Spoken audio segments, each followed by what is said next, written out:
បាទជំរាបសួរពុកម៉ែបងប្អូនទាំងអស់គ្នាហើយថ្ងៃនេះដែរខ្ញុំចង់បង្ហាញនៅរបៀបមិចសំឡេងបទថ្មីមួយរបស់កញ្ញាលីសុហេង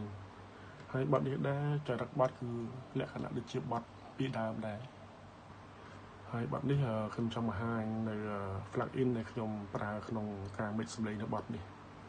បទនេះមានចំណងជើងថា3ឆ្នាំចាំស្នេហ៍ដោយជាងដោយកញ្ញាលីសុហេងហើយគឺជាបទថ្មីដែលទើបនិពន្ធដែរឥឡូវនេះខ្ញុំចង់បង្ហាញនៅ plugin ដែលខ្ញុំប្រើហើយនេះបងប្អូនអាចស្ដាប់ទាំងអស់គ្នាសិន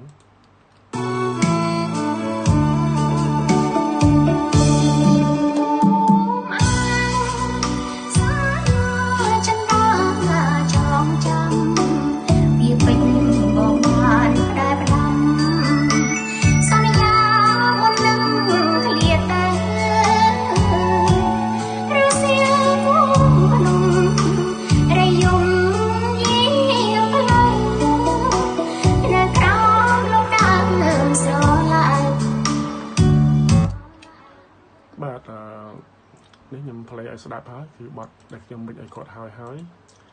ខ្ញុំចង់បង្ហាញបងប្អូនខ្លះនៅ plugin ដែលខ្ញុំប្រើបាទទី1គឺខ្ញុំប្រើ MB2 នេះគឺពាក់ព័ន្ធជាមួយនឹងការតម្លើងសំឡេង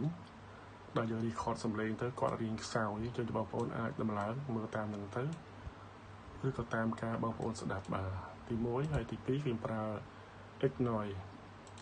Ignore នេះគឺជា plugin មួយដើម្បីយើងកាត់លក្ខណៈសំឡេងខ្យល់រំខានហើយទី3គឺ Evoke នេះគឺជា plugin ដែលពាក់ព័ន្ធជាមួយនឹង reverb delay យើងអាចសេរី compress សំឡេងតិចតួចបានហើយនឹងបន្ថយតម្លើង reverb អីតាម plugin ហ្នឹងបងប្អូនអាចមើលទៅហើយនឹងសេរីខ្លួនឯងស្ដាប់ទៅហើយទី4គឺ pitch នេះគឺបញ្ជួយសំឡេងឲ្យបានរៀងស្ដួចបន្តិចបងប្អូនមកប្រើក៏អត់មានបញ្ហាដែរហើយមួយទៀតគឺ fresh air នេះគឺវាជួយឲ្យសំឡេងយើងមានភាពស្រួយច្បាស់បងប្អូនអាចសេរីតាមការដែលយើងស្ដាប់ហើយមួយទៀតគឺ Pro Q3 នេះគឺការកាត់សំឡេងកាត់ low ធ្ងន់ស្រាលគឺយើងអាចប្រើនឹងបានសំឡេងកាត់តិចចាអីហើយមួយនេះគឺ Envoy នេះលក្ខណៈជាដូចជាវាជំនួយច្រើនដែរទី1គឺ compress សំឡេងផងហើយវាអាច high stereo បានវាមាន EQ ក្នុងនឹងដែរយើងអាចសេរីធ្ងន់ស្រាលក្នុងនឹងដែរហើយចំណែក bass ធម្មតាខ្ញុំមិចសំឡេងជ្រៀងខ្ញុំតែការបង្កើត bass មួយទៀតហើយក្នុង bass នេះខ្ញុំប្រើ Evoke នេះគឺវាតាក់ទងជាមួយនឹងដូច MB2 ដែរវាធ្វើឲ្យសំឡេងយើងឮខ្លាំងពេល record ពេលឮសូរតិចយើងអាចតម្លើងវាបានហើយ ASL2 នេះគឺខ្ញុំប្រើសម្រាប់សំឡេងធ្ងន់ស្រាលដែរវាអាចបន្ថយ low តម្លើង high តម្លាក់ high តាមហ្នឹង F1 នេះគឺជា plugin មួយដែលយើង high stereo ឲ្យវាមានកម្លាំងជះហើយ vocal rider នេះគឺវាជួយទប់នឹងឲ្យសំឡេង vocal យើងមានកម្លាំងចំណែកឯ C6 stereo នេះវាដូចជា EQ ដែរវាអាចជួយឲ្យសំឡេងស្រួយច្បាស់ធ្ងន់ស្រាលហើយ Pro Q3 នេះខ្ញុំប្រើមួយទៀតខ្ញុំប្រើលើមួយហើយខ្ញុំប្រើក្រៅមួយទៀតប្រើដើម្បីយើងទាញកន្លែងណាដែលវា high ពេកឬក៏វាឮសូរដែល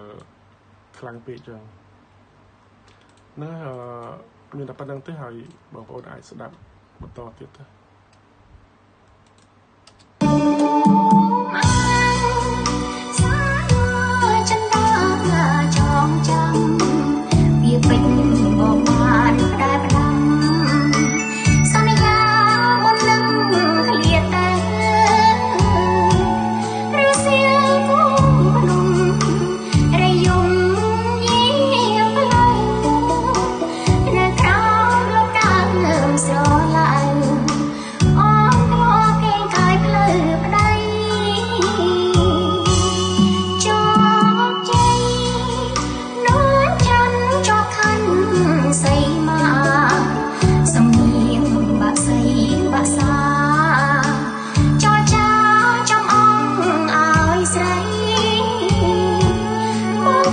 ឆ្ងាយស្រុក